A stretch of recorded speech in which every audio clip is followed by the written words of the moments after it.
Okay, Mr. Maris, நீங்களும் mister கொண்டேராஜோட சிஷ்யாஸோட DS Subbaiah Sun, உங்களுக்கு ஏதாவது ஷேரிங் அந்த ஒரு journey of your father with his guru, any memories that you would like to share? Subbaiah வந்து கொஞ்சம் காலண்டராக இல்லாமல் அதில் ஃப்ரேம் கிளாஸுன்னு பூஜை வரைக்குன்னு போடுற படங்களை ஒர்க் பண்ண ஆரம்பித்த கொஞ்ச நாள்லேயே அந்த ஃபீல்டுக்குள்ளே போயிட்டார். அதுக்குன்னு சில கம்பெனிகள் இருந்தது, பிரிஜிபாஸ் இந்த மாதிரியான இது. மதுரையில் வந்து துர்கா பேலஸு, கலைமகள், ஸ்ரீமகள் இப்படிங்கிற கம்பெனிகள் இருந்தது. அப்புறம் இப்போ வந்து ஜேபி கண்ணா இந்த மாதிரி கம்பெனிகளுக்கு அவர் படம் போட ஆரம்பிச்சார். இதில் என்ன சிக்கல் அப்படின்னா, இந்த காலண்டரில் ஒவ்வொரு வருஷமும் ஒவ்வொரு காலண்டர் வந்துருக்க மாதிரி இதில் கிடையாது.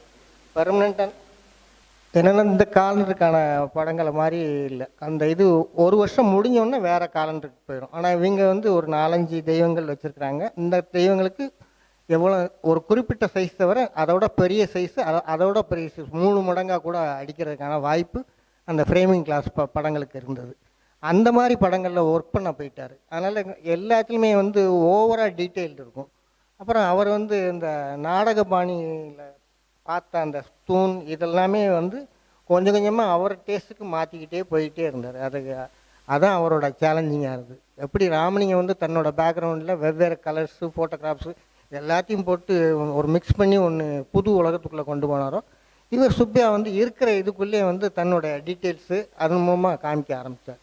இதுதான் அவருங்க இதில் பார்த்தேன். Mr. Maris, if you can speak about Mr. Ramalingam, as he said, stayed in calendar art. Adoda challenges from your perspective என்ன? காலண்டரில் 70s அப்புறம் வந்து ராமலிங்கம் சந்தித்த சவால்கள் தான் அதிகம். ஆனால் கொஞ்சம் அதுக்கு முன்னாடி உள்ள ஒரு 10 வருஷம் 56லேருந்து ஆரம்பித்து 65 வரைக்கும் அவருக்கு வந்து வழக்கமாக அவங்க கொண்டேராஜ் வகைராக்கள் எப்படி படம் போட்டாங்களோ அதே தான் அவரும் ஃபாலோ பண்ணுறாரு. ஒரு தூண், 2 தூண் அல்லது 4 விளக்கு, கீழே ஒரு 2 குத்து விளக்கு இப்படிங்கிற பாணியில் தான் அவர் இது இருந்தது. அதில் என்னென்னாக்கா அவங்க சொன்னாங்க அந்த முருகன் கதைகள், அம்மன் சப்ஜெக்ட் மட்டும்தான் போட்டுட்டு இருந்தவர். அந்த வடக்க மார்க்கெட்டுக்கு ஆரம்பித்து இவங்க சிவகாசி ப்ரெஸ்காரங்க மூவ் பண்ணும்போது அவருக்கான இது வந்து ஃபார்மெட்டு மாறுது. ஏன்னா அங்கே வடக்க வந்து கிருஷ்ணர், ராமர், அனுமார், தத்தாத்திரேயர் அப்படின்னு சில குறிப்பிட்ட தெய்வங்களோட உருவங்கள் தேவை இருக்குது. அதில் வந்து ஏற்கனவே அங்கே போட்டிருக்கவங்க படத்தோட இவரோட படங்கள் ஜெயிக்க வேண்டிய தேவையும் இருக்குது. அதுக்காக இவர் வந்து என்ன செய்கிறாருன்னா வெவ்வேறு வகையில் கிட்டத்தட்ட 4-5 வகையில் வந்து படங்களை வந்து மாற்றி போகிறாரு. ஏன்னா சப்ஜெக்ட் வந்து 3-4 தான், ராமர், கிருஷ்ணர், அனுமார் அப்படிங்கிறப்போ ஒரு குறிப்பிட்ட தெய்வங்களை எத்தனை தடவை எப்படி மாற்றி போடுறது அப்படிங்கிறது தான் அந்த பேக்ரவுண்ட் மூலமாக அதை வந்து மாற்றி போகிறாரு. ஃபஸ்ட்டு ஃபோட்டோகிராஃப்ஸை யூஸ் பண்ணுறாரு, பேக்ரவுண்டில் ஃபோட்டோகிராஃப்ஸை யூஸ் பண்ணுறாரு, அப்புறம் சப்ஜெக்டே வந்து ஃபோட்டோகிராஃபாக வைக்கிறாரு. அதுக்கப்புறம் கொஞ்ச நாள் கழிச்சு என்ன செய்கிறாருன்னா வேற ஒரு கலரை வந்து இன்னொரு கலரோட மிக்ஸ் பண்ணுறது, இப்படியான கொஞ்சம் கொஞ்சமாக சேஞ்சஸ் ஆகிக்கிட்டே இருக்குது. 4 வகையாக போயிட்டே இருக்குது. அப்புறம் வந்து அந்த படம் வந்து பெரிய சைஸில் வழக்கம் பிரிண்ட் அடிக்கிற சைஸோட 1.5 பங்கு பெருசாக போடணும்.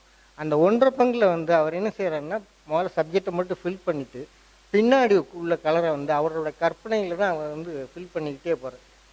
ஒரு இடத்துல பர்டிகுலராக வந்து இந்த ஸ்ட்ரோக் இந்த வச்சுன்னா அந்த ரிடக்ஷன் சைஸில் என்ன வருங்கிறத தீர்மானம் பண்ணுறாரு. அதே மாதிரி அவர் இதில் போல்டு ஸ்ட்ரோக்ஸும் இருக்கும், மைன்யூட்டான டீட்டெயில்ஸ் வேலையும் இருக்கும். அதான் இந்த காலண்டர் ஆர்ட்டில் இருக்குது.